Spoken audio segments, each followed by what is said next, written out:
right, so we have hit 9 o'clock, so I'm going to go ahead and get started today. So good morning and welcome to Increasing Student Engagement using Hyperdocs and Hyperslides. My name is Erin Warren, and I'm an instructional coach for technology for the Ohio Valley ESC and a member of the Remote edX Tech Team. We are a group of area ESCs who have joined together to provide free instructional coaching and technology for teachers. And who doesn't love free? So I've provided a QR code that you can scan and also a tiny URL. So then you will have access to this presentation. So the tiny URL is rb.gy/VRFFNS.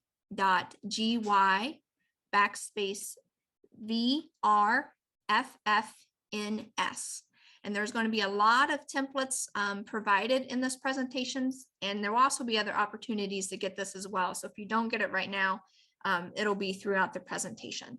So again, let's continue on.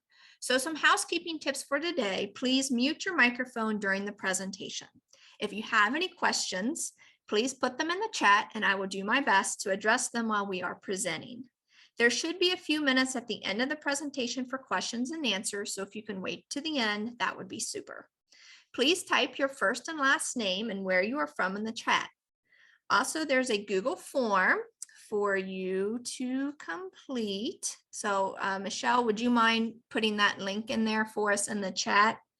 That way you have for attendance purposes and to obtain your CEU credit.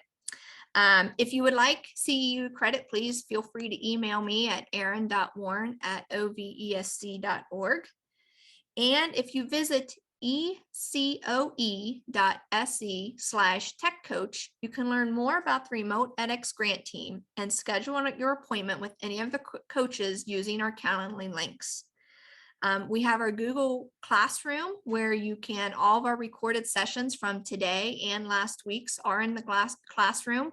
If you haven't joined it already, the join code is ZBIPRIJ. Okay, so I'm so glad that you chose to stop in and listen today. So let's keep going here. So once again, my name is Erin Warren, an instructional coach for technology from the Ohio Valley ESC. You can email me at erin.warren@ovesc.org. And I have 18 years of classroom teaching experience, and I have used Hyperdocs and Hyperslides in my classroom. So I'm kind of excited to share kind of like what I know. So if you are a novice Hyperdoc user or an expert, I think that you'll find stuff that you can use today. All right, so I like to kind of see where we're all at here. So we're going to do a little poll. So in the chat, please rate yourself of how experienced you are with using Hyperdocs and Hyperslides in your classroom. 1, not at all. 2, somewhat, or 3, expert level. So go ahead and put 1, 2, or 3 in the chat of where you are of using Hyperdocs in your classroom. Okay, very good. Got some numbers coming in. That's awesome. All right, well, hopefully those of you that are 2s, you might get some more ideas today. And those of you that aren't quite up there just yet, then again, you'll be able to learn something today. So let's get started. So our agenda for today is we're going to talk about what a Hyperdoc and Hyperslide are. We have a lot of templates that we can explore. And then we're going to make and take a very basic Hyperdoc that you can take and kind of modify to your own liking. So hopefully we can get that all done today or with our time together. So what are Hyperdocs and Hyperslides? Well, according to Highfield, Hilton, and Landis, a Hyperdoc is a document that acts as a lesson plan for students to follow at their own pace using a variety of web tools. Hyperdocs are digital lesson plans designed by the teacher and given to students. They provide access for students to all content in one digital place. Hyperdocs can give students the opportunity to explore the content before instruction and apply the 4 C's: critical thinking, communication, collaboration, and creativity. Hyperdocs replace the traditional worksheet to create a blended learning environment in your classroom. They allow students to engage, to educate, and inspire their learning to new levels. A true hyperdoc is so much more than just a doc with links.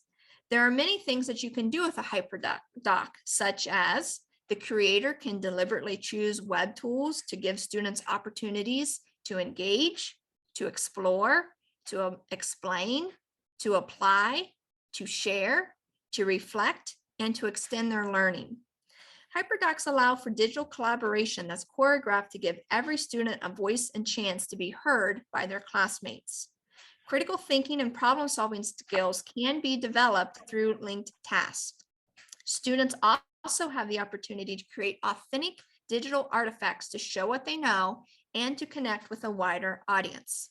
Now, you can make Hyperdocs in any of the Google applications or in Microsoft 360, but for today's purposes, I'm just working within Google.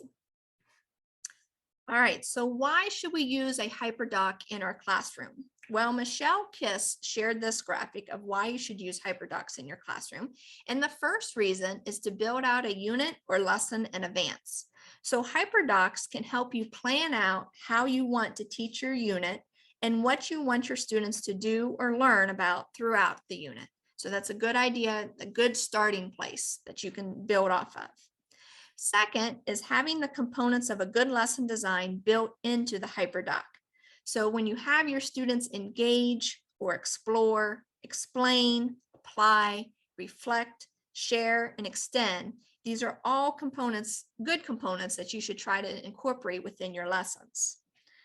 An added bonus is that all of these can be in one place, so then you don't have students frantically going around, I don't know where things are at, because it's all located in a central location. Third is that it encourages independence. Now, you can do a Hyperdoc together as a whole group.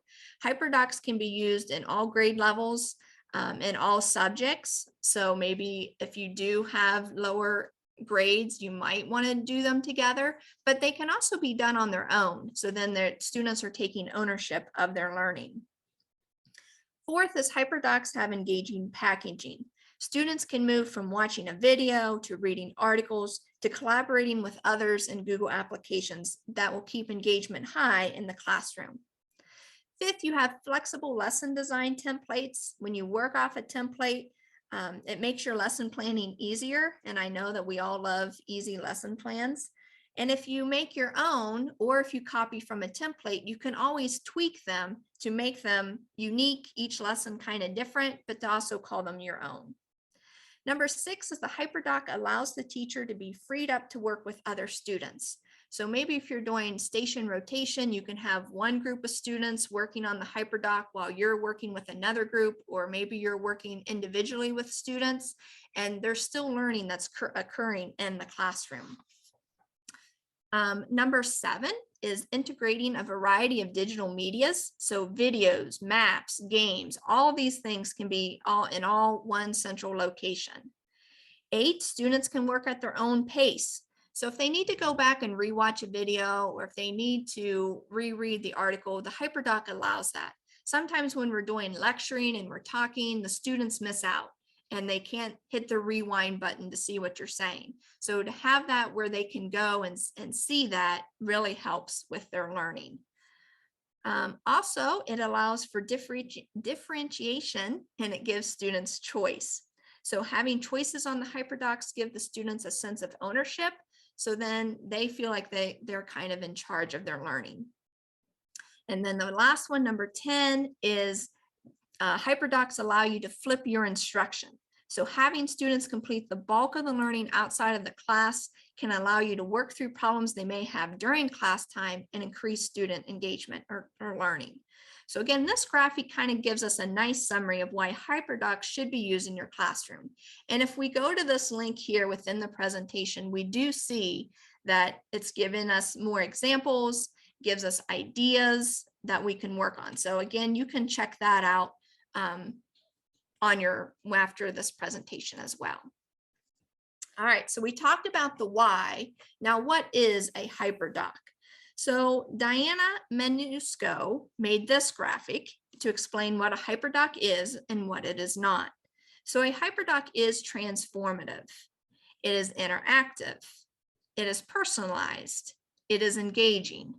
And it is a tool to help facilitate student creativity, and collaboration. So again, students are able to work within the doc. They're able to work together. They might have some group work to do in the doc. They can work on their own. There's different things. There's different activities within the Hyperdoc. So again, it's not just a page with links on it. They are actually applying their learning. On the other hand, a Hyperdoc is not a substitution. So it does not take the place of you as the teacher. You are still giving instruction to the students.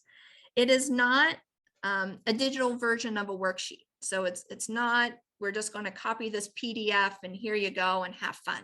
I mean, there's so many more components to it. It is not standardized. It is not inflexible. It's not just another way to disseminate information to be consumed. So again, if this occurs, then you're basically just having a doc that hosts links on it, and there's really no applying, there's no creativity within the work. So once you get what a Hyperdoc is and what it isn't, then it becomes easier for your students to become more engaged within your classroom teaching. Okay, let's see. All right, so the Recharge Learning blog post shared this graphic, and this comes from Hyperdoc Co. Now, I would say if you really have no idea about Hyperdocs, if you go to Hyperdoc Co, they walk you through the process, and that's where I got a lot of my research for this presentation. So this kind of tells us that Hyperdocs are so much more than just a doc with hyperlinks. They really allow for the student to engage in the 4 C's of learning, to collaborate with one another, to have critical thinking skills, to communicate with one another, and for creativity. Having lessons focusing on the 4 C's will increase student engagement. Hyperdocs allow students to collaborate with each other through links before, during, and after learning. Hyperdocs have the students to actually create something within the doc. They provide reflection from the students and allow the students to apply what they have learned. Students are able to connect to other subject areas and apply what they've learned in real-world situations. Now, on the flip side, a doc with hyperlinks does have a place where students can go to specific sites, but there's no interaction or opportunities to create something on the doc. Students become consumers of the information in this situation, but no extensions are created for student learning. Now, it can be kind of tricky at the beginning when you're starting to create your own Hyperdocs to ensure that they really are true Hyperdocs, but with practice and with using templates and examples, it can be done. So the link on this slide would be a great resource for you to use and look at because it provides resources you can use when you create your own. So when we click on that link, we see again what that graphic, and then this has a lot of resources that you can kind of go to. Here's some shared Hyperdocs collections that you can click on and look at. Again, explore that on your own, but it is there for you if you need it. All right, so this slideshow, or this slide, kind of gives us some images of what Hyperdocs can look like. Now, they can be very basic or they can be very elaborate. It's up to you and your style of teaching. The Hyperdoc on the left shows 4 boxes with learning occurring in each box. The first box has an introduction in which the students can collaborate with each other on a shared Google Doc or a shared slide. Again, you're the teacher, you decide, to get a sense of what they know before the topic. The second box has an engagement video to get the students excited to learn about their lesson, which is about sounds. The third box has articles for students to read and learn about. And the fourth box is asking the students to apply what they have learned and create slides to share with others about all this that they've learned in sounds. Now, again, this is a very simple Hyperdoc, but it is a Hyperdoc because it's allowing a place to students to apply their learning. It's not just a doc with links. This one could be an easy one to kind of copy and when you're creating your own. And again, this is we're doing very basic ones today as well. So the second example on the right shows the same 4 boxes, but also it has the task listed out on the other side. So in the task area, that's where the students can put their answers or where they can go to click on if they're doing things in Google Forms or in watching their videos. They can put their responses there. Again, this is all up to you. This is your level, your ability level, your comfort level of what you want. You know your students best. What are they capable of doing? So again, there's a link at the bottom of the slide, and that is linked to a website that has many templates and explanations of how to create your own Hyperdoc. So I really do encourage you to take the time to explore what that has to offer. Let's see. All right, so in closing with this first section of our presentation, we want to remember that using Hyperdocs and Hyperslides in the classroom is shifting the transformative digital lesson delivery from teacher-led to student-driven exploration. Allowing the students to take ownership of their learning is a benefit to using Hyperdocs in the classroom. Getting the focus off of the teacher-led lecture or discussion and allowing students a platform to apply learning will help increase engagement in the classroom. All right, so let's see how many people are still with me here. Let's do another quick poll in the chat. So in the chat, on a scale of 1 to 3, please rate how you're feeling so far about using Hyperdocs in the classroom. 1, not at all. 2, my interest is growing. Or 3, I'm ready to get started. So let's see where we're at here. Okay, good. Awesome. Very good. So we got a lot of 3s, a lot of 2s. Great. That's what we want to see. So let's keep on keeping on. All right. So this next section, we have some templates, and there's going to be a lot of different templates, a lot of places that you can go to grab these templates. So again, if you haven't done so already, there's my QR code. There's also my little tiny URL that you can click on. So then you'll be able to get these templates. Okay. Oh, good. All right, let's keep going. Okay, so the first template that we're going to look at is the Hyperdoc Co. website. Now, again, this site would be an awesome one to go to if you don't really know much about Hyperdocs, but they really do tell you how to get started in using that. So if we look at this first template here, when we click on it, it's taking us to the basic Hyperdoc lesson plan template. Now, whenever you click on any of these templates, and if you ever see anything that says request edit access, in order for you yourself to have a copy of this, you just want to go to File, Make a Copy, and it's going to ask you to rename the document. Now, what I do is I usually just keep it as copy of whatever it is. That way, when I go to my drive, I can see, oh yeah, that's that template, and then I can work off of that. As soon as you hit OK, then that's going to put this into your drive and into your documents, and then you can make whatever edits that you want on that. So again, no matter if it's this presentation, another presentation, if you ever see that request edit access, just go to File and Make a Copy. Okay, so this one, again, any lesson can kind of go within this Hyperdoc. You can change the directions, you can change the pictures. If you don't want some of the boxes, you don't have to have them. But again, this just kind of gives you an idea of where you can go to explore to making your own Hyperdoc. Now, not only does this give you templates of basic Hyperdocs, and we go down through here, we see we have a lot, but there's also samples of Hyperdocs that you can look at as well. So again, if any of these catch your eye, just go to that File, Make a Copy. This one seems to be a creative writing challenge. Again, you can use this yourself, or you can just put in your own information on there. Again, you can make Hyperdocs as simple or as elaborate as you want. It's up to you. You are the teacher. You can make those decisions. I give you permission. So again, the Hyperdoc Co. Website would be a very good one to start out with. Okay, close that up. Our next template comes from Matt Miller in Ditch That Textbook. Now, Matt Miller has an awesome website as well. He has a lot of ideas to using technology in the classroom. So then you're kind of getting away from the textbook. So in this one, this is the Hyperdocs Toolbox, and it provides 20 engaging example activities of using Hyperdocs in your classroom.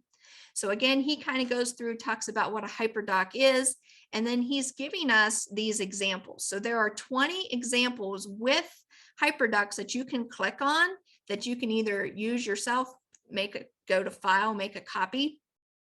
I mean, there's some really good ideas, or you can just kind of use the idea and make it your own. But for example, and I hope I'm not making anybody sick as I'm scrolling, but for example, if I click on this robot multimedia, it's taking us to Shane Fay Hayes Wakelet. And this again is just an example of how you can use a Hyperdoc. He has a flip grid that he has for his students. And then he provides a lot of videos or movies or articles for the students to look at as well. So again, Matt Miller, Ditch the Textbook, the 20 engaging ideas. You can go through here and get a plethora of ideas of using Hyperdocs in your classroom. All right, so then that brings us to our third template. And again, we've talked a lot about Hyperdocs. This one is the Hyper Slides. So using Google Slides in the classroom to make a Hyperdoc. So when and it's coming from the Hyperdoc company, and on these ones, these have examples of how you can use Hyperdocs in math, and you can just kind of click through and see if it's anything that you want or would like. And then again, when you click on it and open it, just go to File, make a copy if it's something that you would like, and then you can have a Google slide for Hyperdoc. This also has novel ideas. So for using Hyperdocs using novels. So if we click through here, it just gives us examples of how, again, for your novel stories. And then it has even some made up, the Lemonade War, that you can kind of go through. This also has a game board Hyperdoc. So if this is something that you would like, again, open it up, file, make a copy, and you can make your own game board for students. Has a Hyperdoc, or show what you know. So again, this example has a lot of templates, has a lot of ideas that you can use to create Hyperdocs in your classroom. Okay. All right, now on this page here, if I move you up here, maybe that will help. So on this page here, this is all templates that you can have. So under each of the subjects, I provided a template of a Hyperdoc. Again, you can use it, or you can make a copy, or you can just think about it to make your own. So for example, if we click on the ELA one, this kind of has a construction theme for the Hyperdocs. You can use this as it is, or put your own information in it, which is probably a good idea. But some of these would be good to have because they do have a lot of background information already. Like for example, if we go to this math one, it's actually taking us to a website, and all of these linked Hyperdocs to the left here are all Hyperdocs that you can use for your classroom. So for example, if I'm a math teacher and we're doing multiples and I click on that, it's given me a lot of background information that I can use with my students. It's giving me articles, it's given me Khan Academy problems, it's giving me examples. So again, that might be, if you're a math person, good resource to look up. So use that link underneath the math. The science kind of gives an example of how you can use Hyperdocs for an early elementary. And I believe this is for first grade, animal habitats. So again, very basic in design, and they can click on there. There's some videos and some articles that's already linked to them. So if you don't want to use the Hyperdoc itself, maybe just grab the links that they have and you can use them for your own classroom. Social studies, again, this gives us the US Constitution. It has a lot of links, a lot of background information, like the links to the 27 amendments. So again, there's some videos in there. If you don't want to use it yourself, at least maybe just grab the links that they are providing. And then this lesson plan one, again, just goes back to the basic Hyperdoc template. So again, if you like any of those, just go to File, make a copy, and then you can change them however you want and kind of go from there. So this page has a plethora of templates that you can use and kind of create off of your own. Okay, now it's something to note is that it's always easier to use a template and add your own information unless you're really into designing and creating and doing things like that. But again, if you can use a template and just kind of put in your own things, that makes lesson planning even easier. But if you're in for a little challenge, you can always create your own Hyperdoc. And that's what brings us to our third section of today's presentation. So in this final section, we're going to be making and taking a very basic Hyperdoc. Now you can make them as basic or as elaborate as you would like. It's up to you and your comfort level with technology. Some people are really into design and wanting things to match with themes and fun, and others just want something to put on a plain Google Doc and move on with their life. Again, as long as students are applying their learning, it is totally fine. So let's go ahead and get started here. Now, before we get started making your Hyperdoc, you always need to start with a plan, which basically when you're doing anything with education, you always need to start with your plan first. So think about, what's my goal? What's my purpose? What do I want the students to do or create? Once you have that in mind, and then make sure you have all of your content ready to go. So make sure that you have everything where you can get to it, because if not, then you're like frantically trying to find things to put them on your Hyperdoc as well. So before you build, start with a plan. Okay, so now we're going to go through and kind of talk about how you would set up and create a Hyperdoc, and then we're actually going to do it. I do promise we will get there, but we're going to do a little bit of background information. Then also, if you need to rewatch the recording, you can always come back to these direction slides as well. So when you are beginning to create your own Hyperdoc, you always want to think, do I want to use a Google Doc or a Google Slide? Again, it's your preference. For today, we're going to use a Google Doc. So if you're going to use a Google Doc, you need to create just open up a new Google Doc. Then think about, what is it that you want the students to interact with, to look at, and to learn. So again, type in your information on your Google Doc. Then you're going to hyperlink anything that needs to be linked to outside sources. And then again, you're going to share it with your students. You can make this as simple or as crazy as you want to. Now, I'm going to show you another example of a Hyperdoc that I used with my seniors last year in the classroom. So this one's called Forging a Hero. Again, if this is something that you want, file, make a copy, it's yours to do whatever you would like with. But again, this is seniors in high school, but they enjoyed it. So as we're going through, we're talking about a hero's journey. They could watch this video on YouTube that's talking about what makes a hero. Then we go down and we watch this video about the anti-hero. And then they have spots here where they can reflect on the two videos. So they're applying their learning in this section here. Then I wanted them to insert a picture of what they think of when they think of the word hero. So they would put that there. 3 things that they discovered by watching the videos or their pictures, 2 interesting facts or details, and then 1 question that they still might have. Now, a lot of times you see choice boards that come along with Hyperdocs as well. And that's good too, because again, you're giving students ownership, you're giving them choice. So I think they had to pick like 2 or 3 off of this choice board and then turn in their responses either on the Google Doc, on the Hyperdoc, or in Google Classroom, one of the 2, I can't remember. But again, they watch videos, describe the facts, they're picking what they want to do. Now, we'll get into choice boards here in just a little bit, but that's just, again, choice boards, Hyperdocs, they kind of go together as well.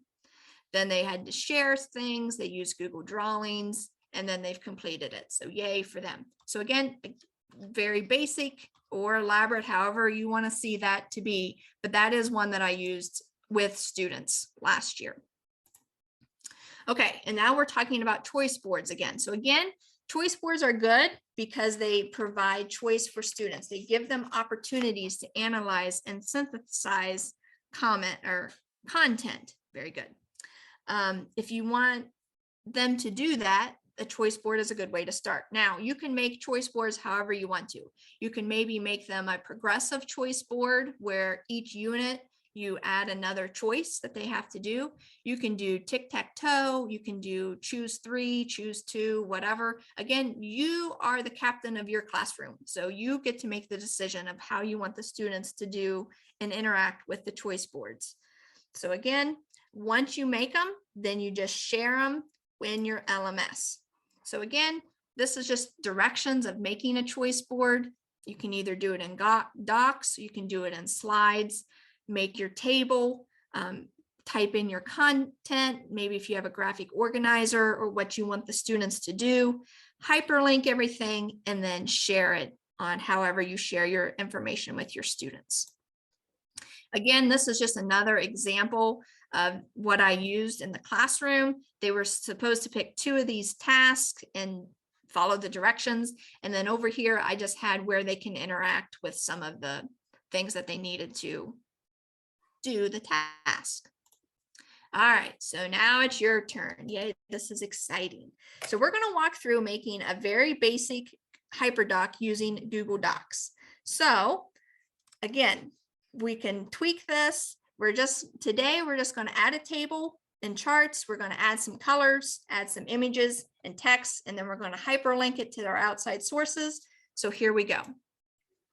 Now I have this doc that I've made. So then this is what we kind of want to do.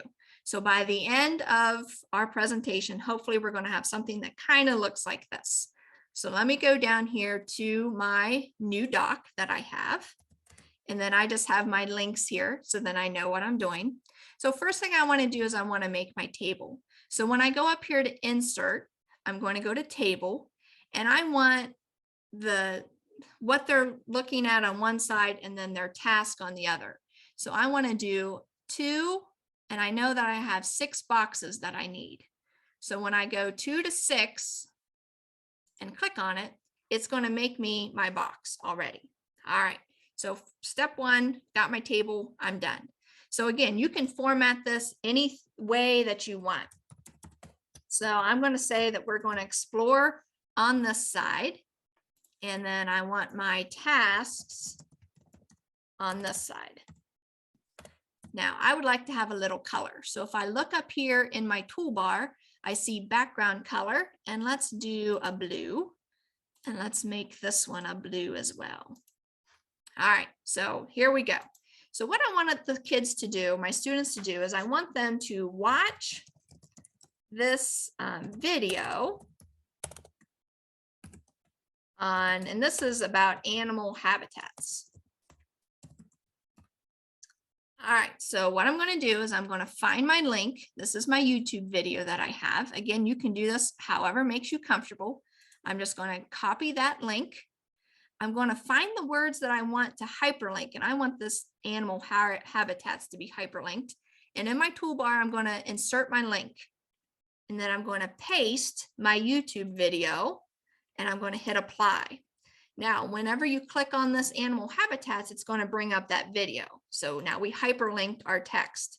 So what do I want them to do? Well, I want you to write 3 facts from the video. All right, and I want them to do it in this box. So I'm going to give them the space to write their 3 facts. And then let's do a little color here. Again, sometimes I don't like just white, and it can be different colors. It doesn't matter, however you want to do it. All right, so there's explore. Now we're going to go to explain. And let's put that in the center just to make it look good. And then I have your tasks. And then let's make this maybe a yellow.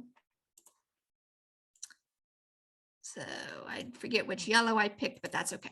So what I want them to do, let's say I want them to read these articles about animal habitats. All right, so now I have these National Geographic articles. I'm going to, again, however you want to do this to make you happy, to copy and paste my link. And I want it to hyperlink to articles. Go to link, paste it, and say apply. So now whenever they go to click on there, there's the articles that I want them to go interact with. So my task here is maybe we have small groups and they know where their small groups are at.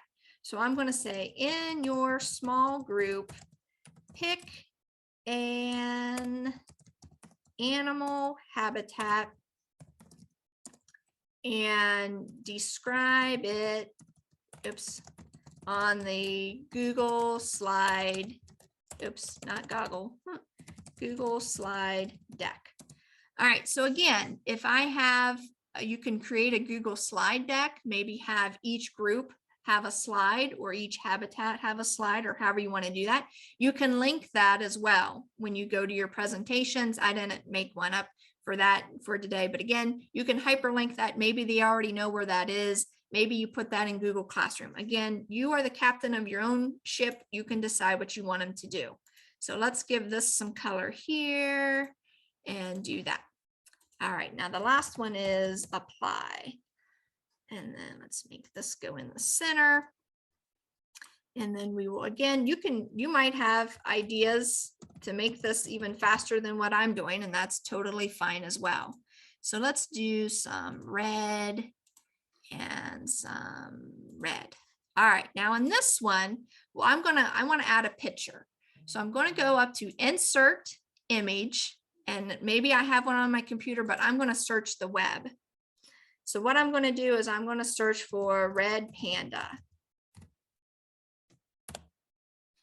Okay. And I'm just going to pick this one because he looks cute today. And I'm inserting my image on here. Now, you can make this however big or however small you want it. You can put it, again, just however you want to design that. And I just want them to look at this image. All right, so my task is, what is this animal and what habitat does it live in? And again, I'm giving them space for them to apply their learning right there. Give that some color, give this some color, and there we go. Very good. We have our very basic Hyperdoc. If I wanted to make a picture at the beginning for the top, I can do that as well. Maybe we're talking about animal habitat. And it doesn't really matter. Let's just pick for today. We'll just pick the squirrel because he looks fun. Put that there. Maybe resize it a bit. That's a bit much. Maybe put that in the middle. And then I can name it. I can say Unit 3 Animal Habitat. All right, so there we go. Our very simple Hyperdoc that we made. You can make this as elaborate or as basic as you want it to be, but I just wanted to give you some ideas of how you can use that. Okay. All right, so we made it to the end of our presentation today. I hope that you're able to follow along to create your own basic Hyperdoc. If you have any questions or over anything that we've talked about today, please email me or schedule a time on my Calendly link for a coaching session. If you're interested in obtaining your CEU certificate, please email me and let me know. I will repost the attendance link in the chat. Oh, shoot, I've lost it, but never mind. I can do it real quick. Let me go back here. Okay, we'll get that up here in just a second. If you're, again, look at the Google Classroom for the recording, and just know that all of our remote edX team is excited to work with you. So just use the Calendly links for any of us and pick a time that works for you. So I thank you for joining me today. I hope you enjoy the rest of the virtual webinar, and I'll see you next time. Now, does anybody have any questions? You can go ahead and unmute and ask any questions that you might have. Erin, Uh-huh. it's Bobby Joe. Hey, after you've created your Hyperdoc and like what you just created, so then you would load it into your Google Drive, and that would create an individual copy for each student. Is that how that works? I'm not in a classroom, so I know that's going to be my question. So after you've created your Red Panda Hyper, your lesson, Yes. so you would just load it up into your Schoology or Google Drive classroom. Yes, or you could share that document as well. Like you could go up and share and put in the students' emails if you don't have Google Classroom or you don't have a way to do that. But yes, I would put it in your Google Classroom and make an assignment, and then that way they can get to it. So they each would have their own copy of it, and they could submit it to. Yes. I got it. Yes. Yeah, when you are making if you have Google Classroom and you make your assignment, then you would say, make a copy for each student. But then if you don't have Google Classroom and you're just emailing it, like just to share a document, they would get their own anyway. Okay. All right. Because I know with Bitmojis, I publish to the web a lot. I publish it out, and like I tried to do the US Constitution to one of my Facebook groups in Switzerland. And like it didn't open up like I thought it would. So I just wondered. Yeah, I made my own copy. I made a copy and then I published it out to see what would open up. I was just playing, playing around to see what would happen. So I just wondered how that happens. So thank you. Yeah, you're welcome.